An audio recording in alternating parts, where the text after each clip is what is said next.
Welcome back to the second installment of a special presentation by the World Numismatic News, where we explore the most rare and valuable Canadian coins. In the first episode, the so-called King of Canadian Coins, the 1921 50 cent, was already showcased. In this episode, we'll be taking a look at the coin that is often referred to as the Prince of Canadian Coins, the 1921 5-cent coin. This coin didn't begin its life destined for rarity, as nearly 2.5 million coins were originally struck. However, new legislation was passed, switching the 5-cent coin's composition from silver to nickel as of 1922. In compliance with the new law, around 3 million 5-cent coins remaining within the mint were melted down. This includes nearly the entire supply of 2.5 million 1921 coins. Today, it is estimated that around 100 of these coins escaped the mass melting down and were preserved by collectors. In 2010, one of the finest known examples, graded by PCGS at MS67, was sold at auction for $115,000.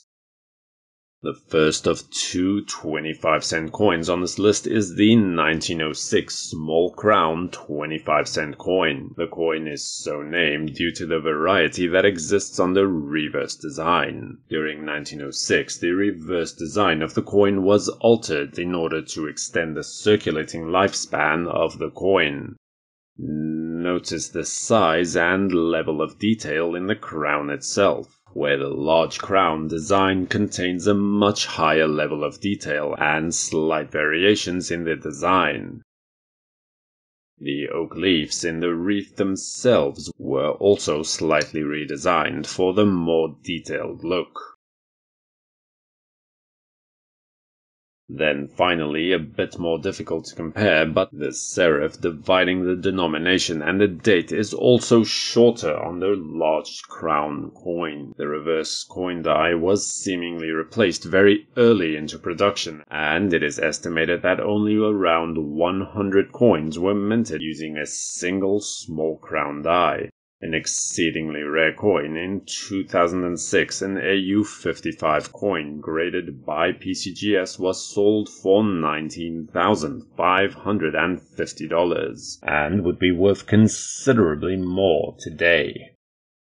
The second quarter-dollar piece is a 1936 dot coin. I already discussed the penny and 10 cent from the 1936 dot coins in part 1 of this series. But to recap, the abdication of King Edward VIII in December of 1936 in favor of his brother King George VI caused a bit of a crisis at the Royal Canadian Mint, as there were no obverse dies prepared with the new king's effigy for the 1937 coins that were desperately needed for circulation. Purely as a stopgap remedy, the mint decided to produce 1936 dated coins in 1937 with King George V's effigy, but place a small dot below the date to distinguish these coins from the regular 1936 ones. Eventually, the new obverse dies arrived and the dot coins were largely destroyed. Of the three denominations, the 25-cent coin saw the largest number escape into circulation. The exact number is unknown, but it remains one of the most sought after and valuable Canadian coins minted for circulation. In 2010, a spectacular example graded by PCGS at SP68 sold for $80,500.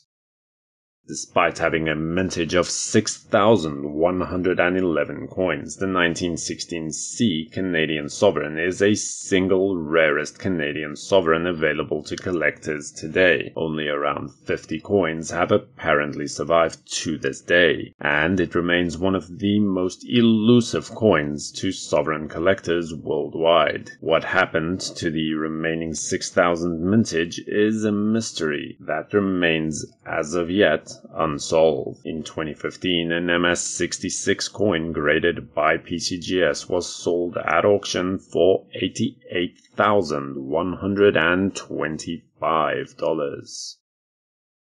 To conclude this episode on a high note of sorts, we'll take a look at the 1865 Newfoundland gold $2 coin. These pattern specimen strikes represent the first year of issue, with likely no more than 10 or so coins minted at the London Mint. They stand amongst the ultimate rarities in the Canadian Numismatic catalogue. During 2014, this PCGS graded SP63 example was sold for no less than $102,815, exceeding the original auction estimate by nearly $20,000. If you liked this video, then have a look at part 1 of this series if you haven't already, and check back later for the final part of this special 3-part series exploring the rarest and most valuable Canadian coins.